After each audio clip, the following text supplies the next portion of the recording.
अभी वल्लभार्यन की आंख लगी ही थी कि उसे एक बार फिर वो विष्णु भक्त दिख गया। पर क्या पिछली बार की तरह यह भी एक वहम था, या फिर वो विष्णु भक्त वहां सचमुच मौजूद था? खैर, अब तो वल्लभार्यन ने तलवार उठा ली थी और उस विष्णु भक्त की खोज में निकल पड़ा था। क्या वल्लभार्यन को वो विष्णु भक्त मिलेगा, या फिर उसके हाथ कुछ और लगने वाला था? वो चढ़ा हुआ तो पेड़ों के पीछे वाली उस दीवार पर ही था।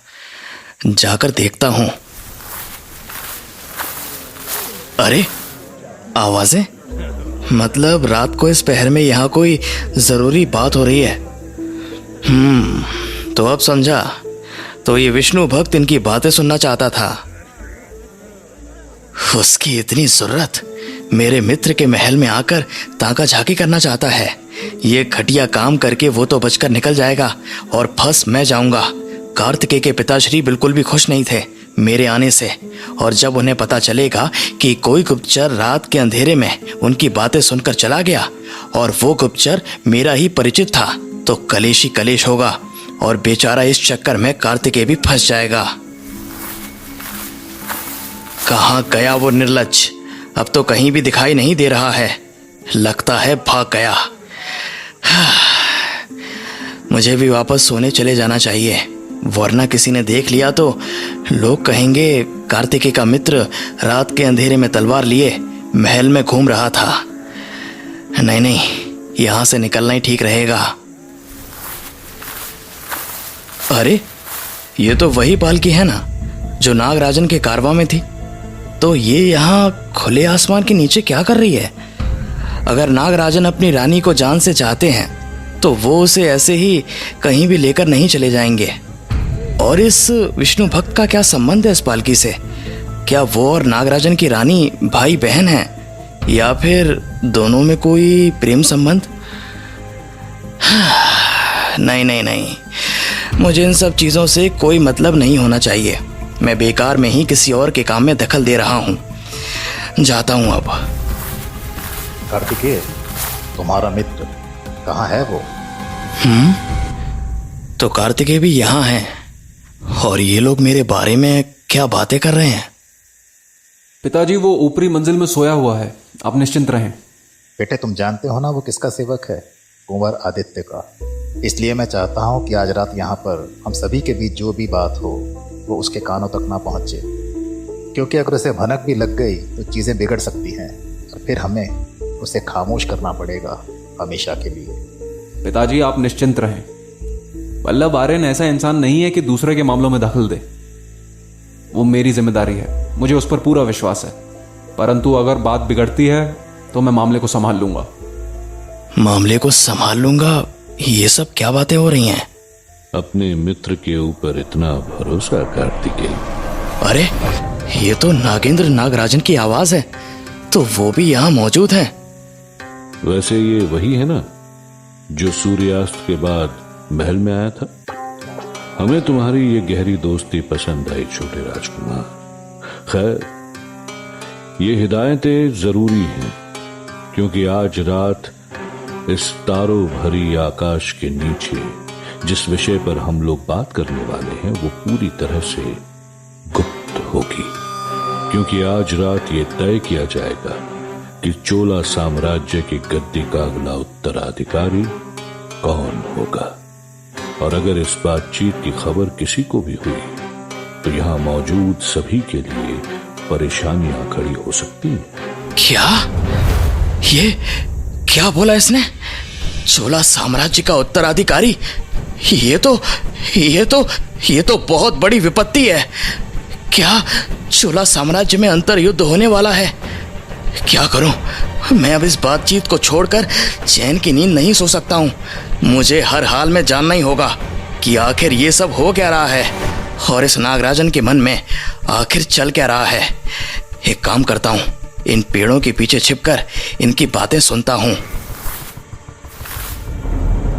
सज्जनों, मेरे कादंबर तक आने के बहुत से कारण थे, पर उनमें से सबसे बड़ा कारण यह था कि मैं आप सभी को इस बात की सूचना दूं कि हमारे चक्रवर्ती सम्राट महाराजा सुंदर चोला के अब कुछ ही दिन शेष रह गए हैं। राजवैद्य से मेरी खुद इस बारे में बातचीत हुई है और उन्होंने मुझसे यही कहा कि महाराज अब हमारे बीच बस कुछ ही दिनों के लिए हैं। इसीलिए मैं आज आप सभी से जिम्मेदारी लेने की मांग करने आया हूं। जिम्मेदारी? किसकी जिम्मेदारी वीर नागराजन? चोला साम्राज्य की गद्दी की जिम्मेदारी। मैं चाहता हूं आज हम सब मिलकर ये तय करें कि चोला साम्राज्य का भविष्य क्या होगा या फिर कौन होगा। ज्योतिषी का क्या कहना है इसमें? इसमें ज्योतिषी को क्या पूछना गुरुजी? क्या हम सब ने आसमान में टूटता हुआ तारा नहीं देखा है? क्या ये संकेत मात्र नहीं है आपके लिए?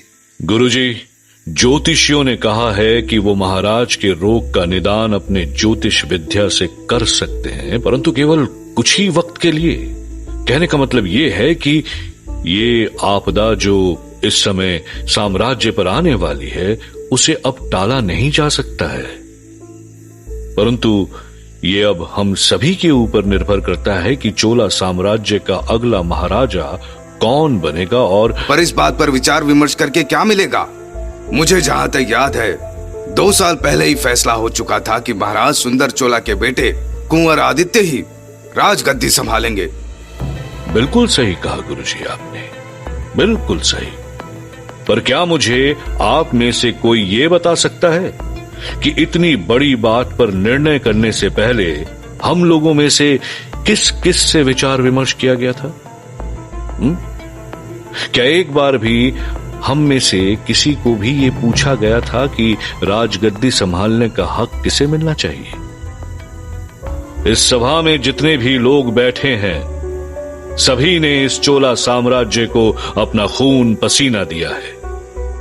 हमारे दादा परदादाओं ने इस साम्राज्य के लिए अपनी जानें तक गंवा दी हैं। हम में से कितनों ने तो अपने जवान बेटे तक गंवा दिए हैं। यहां मौजूद हम सभी लोगों ने अपने परिवार को जंग में खोया है और यही नहीं, अभी भी हमारे वंशज लंका में दुश्मनों को धूल चटा रहे हैं इस चोला साम्राज्य के लिए। तो क्या हमारा इतना भी अधिकार नहीं कि हमसे इतनी जरूरी बात पर विचार विमर्श कर लिया जाए? अरे हमारी छोड़ो, राजा दशरथ तक ने खुद प्रभु श्री राम को अपना उत्तराधिकारी चुनने के लिए मंत्रियों की सभा बुलाई थी। और बस मंत्री ही नहीं, सेनापति से लेके सभी आदरणीय लोग उस निर्णय का हिस्सा थे, परंतु हमारे महाराज ने तो... माफ कीजिएगा वीर नागराजन, परंतु हमारे महाराज ने भले ही हम में से किसी से सलाह ना ली हो, पर शायद आप भूल गए हैं कि उनकी पत्नी, उनकी बेटी आर्या देवी और महादेवी खुद इस निर्णय का हिस्सा थी।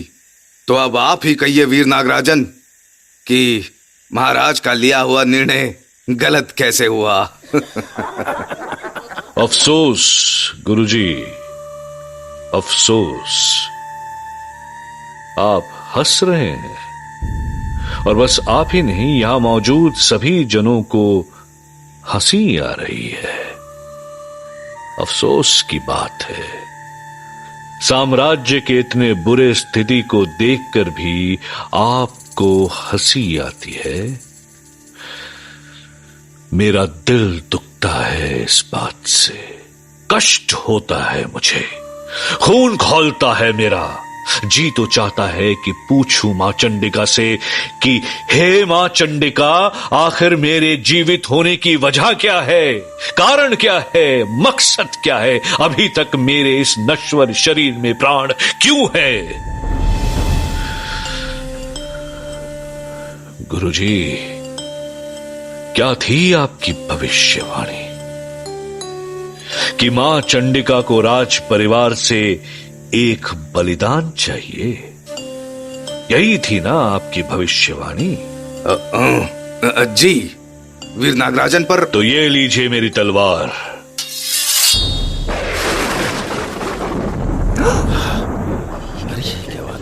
और काट दीजिए मेरा गला।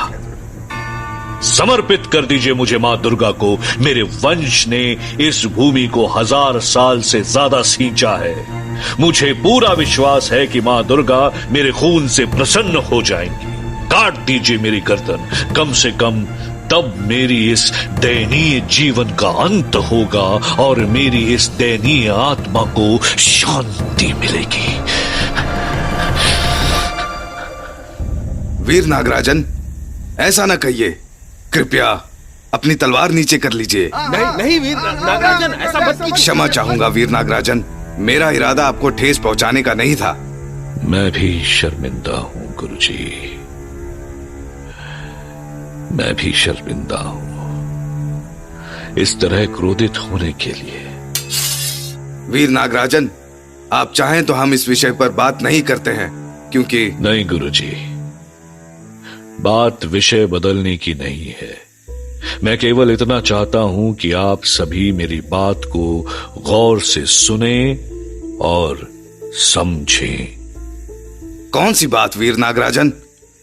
आज से 100 साल पहले जब महाराजा विजयलया चोला ने पल्लवों की सेना से जुड़कर पांड्या साम्राज्य को हराया था, तब से हमारे साम्राज्य ने विकास ही विकास देखा है, चाहे वो किसी भी मामले में हो, किसी भी क्षेत्र में हो।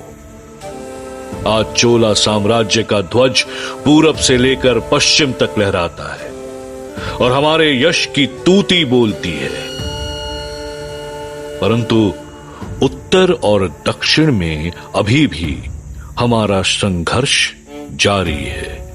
उन जगहों पर आज भी हमारे सैनिक लड़ रहे हैं, अपनी जान दे रहे हैं। उत्तर और दक्षिण में चोला साम्राज्य के नाम के ध्वज को लहराते हुए देखना बस एक सपना बनकर रह गया है। और ऐसा क्यों है, ये हम सभी बहुत अच्छे से जानते हैं। बिल्कुल, इसके 2 ही कारण हैं। पहले, आदित्य चोला जो उत्तर में चोला सेना के सेनापति हैं, और दूसरे उनके छोटे भाई आदिराज चोला जो दक्षिण में सेनापति हैं। इसमें चौंकने वाली कोई बात नहीं। उन दोनों भाइयों को लेकर वीर नागराजन की राय बिल्कुल सटीक है। और तो और ये परंपरा बरसों से चली आ रही है कि किसी भी सैन्य बल का अधिपति वही बनता है जिसने युद्ध में अपना लोहा मनवाया हो, और यही होता भी आया है। पर अभी जब उत्तर में हम जंग लड़ रहे हैं, तो हमारे सेनापति कुंवर आदित्य चोला क्या कर रहे हैं? कांची में छुपकर बैठकर अपने लिए स्वर्ण महल बना रहे हैं। मैं आप सभी से पूछता हूँ, हमने कई राजाओं के किस्से सुने, कितनों को तो हमने अपनी आंखों से देखा। क्या किसी ने भी अपने लिए एक स्वर्ण महल तैयार करवाया था? किसी ने भी नहीं। शायद हमारे कुंवर आदित्य को पूर्वजों से भेंट में मिली कांची की गद्दी रास नहीं आ रही, इसलिए वो स्वर्ण महल बनवाकर एक नई गद्दी बनवाना चाहते हैं जिसमें हीरे जवाहरात लगे। वीर नागराजन, क्या स्वर्ण महल तैयार हो चुका है? बहुत हद तक। मेरे गुप्तचरों ने मुझे ये समाचार दिया है कि बहुत जल्द स्वर्ण महल तैयार हो जाएगा। उन्होंने ये भी बताया है कि कुंवर आदित्य अपने पिता को थंजावुर किले से कांची बुलवाना चाहते हैं, ताकि वो उस स्वर्ण महल में उन्हें रख सके।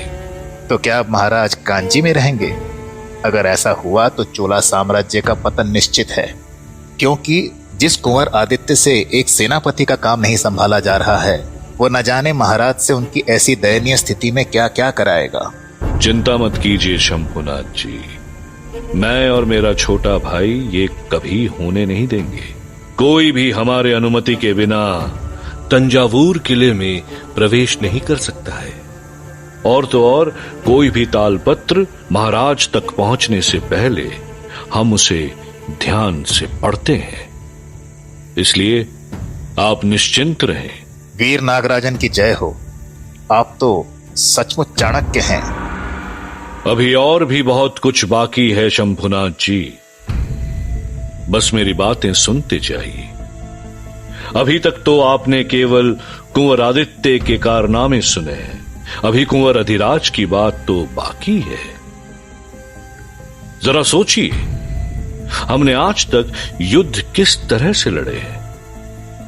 हम जाते हैं, युद्ध करते हैं, लड़ते हैं, खून बहाते हैं, जंग जीतते हैं और फिर जो भी उस राज्य में रहता है वो हमारी जीत का इनाम होता है, जैसे अनाज, गहने, ये सब। ऐसा है या नहीं? हाँ बिल्कुल। हाँ हाँ बिल्कुल बिल्कुल ऐसा। परंतु हमारे कुंवर अधिराज के हिसाब से जंग के बाद वहां के लोगों के अनाज को लूटना पाप है, पाप। और तो और वो ये भी चाहते हैं कि अनाज हमारे साम्राज्य से उन दुश्मन देश के लोगों को भी जाता रहे, ताकि उन्हें युद्ध से कोई कोई परेशानी ना हो। क्षमा करें, क्षमा करें। हमारे कुंवर अधिराज तो ये भी कहते हैं कि उनकी दुश्मनी वहां के राजा से है, लोगों से नहीं। इसलिए वो जोर जबरदस्ती से लोगों का विश्वास नहीं हासिल करेंगे। शिव ही जाने, शिव ही जाने कि मैंने कितना अनाज उन दुश्मनों को भेजा है, क्योंकि मेरे पास और कोई चारा ही नहीं, क्योंकि कुंवर अधिराज महाराज सुंदर चोला के पुत्र जो ठहरे। छी, मैंने बहुत से लोगों को जंग लड़ते देखा है, पर ये क्या तरीका है? वो आदिराज चाहता क्या है कि हम उन दुश्मनों के पैर पर गिर जाएं? शर्म आनी चाहिए।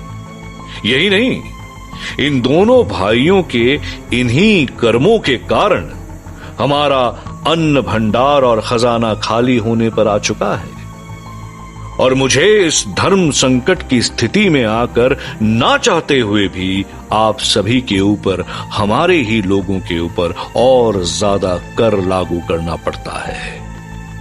अगर मुझे इस साम्राज्य की चिंता ना होती तो मैं कब का इस पद से इस्तीफा दे चुका होता। नहीं नहीं, बिल्कुल भी नहीं। अगर आप ना होते तो न जाने इस साम्राज्य का क्या हो गया होता। आप ऐसे शब्द ना कहें। बिल्कुल बिल्कुल। हाँ, वैसे वीर नागराजन, आपने इस बारे में महाराज से बात क्यों नहीं की? गुरुजी, एक बार नहीं 1000 बार मैंने महाराज से इस बारे में बात करनी चाहिए, पर मुझे हर बार निराशा ही मिली। परंतु ऐसा क्यों? क्या महाराज अपने बेटों का पक्ष ले रहे हैं? नहीं शंभुनाथ जी, बात वो नहीं है। महाराज सुंदर चोला ने इन मामलों में कभी कुछ गलत नहीं किया, और उनकी निपुणता के तो क्या ही कहने हैं। पर अब महाराज अपने सोचने समझने की शक्ति खो चुके हैं। शायद इसीलिए वो इतनी गंभीर बातों में भी स्त्रियों की राय लेते हैं। स्त्रियों की, चाहे उनकी पत्नी हो या महादेवी हो या फिर उनकी लाडली बेटी आर्या देवी हो। अब आप ही लोग कहें, क्या मेरे जैसा योद्धा स्त्रियों की बात मानेगा? नहीं। क्या मेरे जैसा शूरवीर उन निर्बल स्त्रियों के सामने झुककर उनका हुक्म मानेगा? ऐसा कैसे? नहीं। पर मुझे ये करना पड़ता है, क्योंकि महाराज को अपनी बेटी पर बहुत भरोसा है। उन्हें लगता है वो चाणक्य से भी ज्यादा गुणी है। पर महाराज अक्सर ये भूल जाते हैं कि वो मात्र एक स्त्री है। सही बात। अरे, जिसने पूरा चोला साम्राज्य तक नहीं देखा, वो इस साम्राज्य को चलाने की राय देगी? क्या आप लोगों को ये बात शर्मनाक नहीं लगती? अगर नहीं लगती तो मेरी मदद कीजिए और आप लोग सभी एक साथ मिलकर मुझे इस पद से निष्कासित कर दीजिए, क्योंकि अब मुझे ये बेइज्जती सही नहीं जाती है, कदापि नहीं। ये आप क्या कह रहे हैं वीर नागराजन? ऐसे शब्द अपने जुबान पर लाइएगा भी मत। आप इस चोला साम्राज्य के धरोहर हैं। आपके होने से दुश्मन हमारी भूमि पे पैर रखने से कांपते हैं। आप हैं तो ये साम्राज्य है वीर नागराजन। आप हैं तभी ये साम्राज्य है। हम आपकी ये बेइज्जती बिल्कुल नहीं सहेंगे। नहीं सहेंगे। तो बस मुझे इतना ही कहना था मित्रों। आगे आगे आपकी मर्जी, आपका हुक्म मेरे सराखों पर।